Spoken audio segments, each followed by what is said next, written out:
એવું કહીને એણે ઉંદરને પણ એ જ સાપની ટોપલીમાં પૂરી દીધું. ટોપલીમાં જેવો સાપ ઉંદરને ખાવા માટે આવવા લાગ્યો કે તરત જ ઉંદર બોલ્યો, પ્રિય મિત્ર સાપ, મને મારીશ નહીં.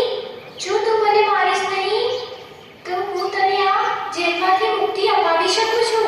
ઉંદરની આ વાત સાંભળીને સાપ તો આખું જ બોલી ગયો, આટલો નાનો ઉંદર મને કેવી રીતે છોડાવી શકે છે? જ્યારે હું જ મારી જાતને આ જેલમાંથી નથી છોડાવી શક્યો તો તું મને શું છોડાવવાનો હતો? જો મને બહુ જોરથી ભૂખ લાગી છે. મને ખાઈને શું ફાયદો? એમ પણ તારું પેટ ભરાવાનું તો છે નહીં. પણ જો તે મને છોડી દીધો તો હું તને છોડાઈ શકું છું. પછી તને જે ઈચ્છા થાય તું એ ખાઈ શકીશ. મોટા મોટા ઉંદર, સ્વાદિષ્ટ દેડકા, ગિલોરીઓ. તમામ પસંદો છે અને એમ પણ હું એને પછીથી પણ કરી શકું છું. સારું, તો કે મને તું મને કેવી રીતે છોડાવીશ? તું જે ભૂલી રહ્યો છું, જો સાચેમાં જેવું થયું તો હું તને નહીં ખાઉં. હું તારા માથા ઉપર ચડીને થોડા મંત્રો બોલીશ. બસ તું તારી આંખો બંધ રાખજે. બસ આટલું જ?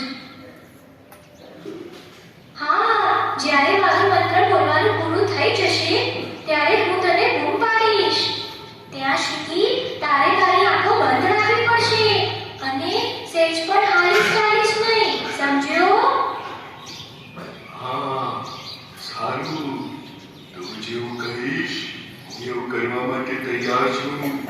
પણ બહાર નીકળ્યા પછી તું મારી રાહ જરૂર જોજે. સાપે પોતાની આંખો બંધ કરી દીધી. ઉંદર સાપના માથા ઉપર ચડીને અંદરથી ટોપલીને ખોતરવા માંડ્યો. ટોપલીમાં એક મોટું કાણું કરી ગયું. ઉંદર ફટાક લઈને બહાર આવ્યો અને જલ્દીથી ભાગી ગયો.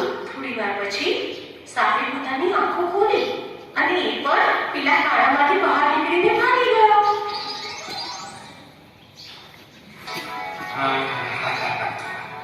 આઝાદીની મજા જ કંઈક અલગ છે. પણ લાગે છે કે હવે ભૂખના માર્યા જીવ નીકળશે. આ જાણે પેલો મોર દરડો થયો. શેતાન લાગે છે ભાગી ગયો. પણ એ જશે ક્યાં? હમણાં જ મુસ્તીખોર દરડાને ખોળીને મજા ચખાડું છું. સાપ એ ઉંદરડાને હાથે પાડવા લાગ્યો પણ ઉંદર ક્યાંક સંતાઈને બેઠો હતો.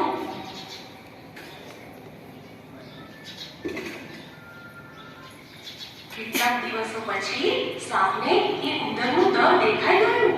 શેતાન દરડો જરૂર આ દરમાં સંતાયો છે.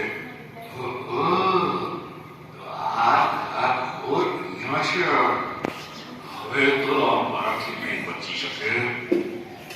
અરે ઓ મિત્ર ઉંદર, તું ક્યાં ગયો તો મને એકલો મૂકીને? હવે બહાર આવી જા.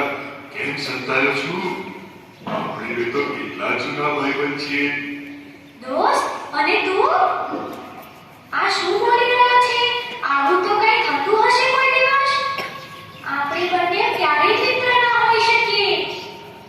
એ દિવસે હું મજબૂર હતો એટલે જ મિત્રતાનું નાટક કરવું પડ્યું. હું તો મારો જીવ બચાવવા માટે નાટક કરી રહ્યો હતો. મિત્રતા તો હંમેશા આપણી બરાબરના લોકો સાથે જ થાય છે. ક્યાં તું આટલો બળવાન અને ક્યાં હું નાનકડો ઉંદર? આપણો શું મેળ? જા ભાઈ જા, મને માફ કરી દે. હે? અરે આ તો બહુ હોશિયાર નીકળ્યો. આને ફસાવવું સહેલું નથી. મારે કંઈક બીજે જઈને મારો ખોરાક આપવો પડશે. મિત્રતા હંમેશા આપણી સમકક્ષ લોકો સાથે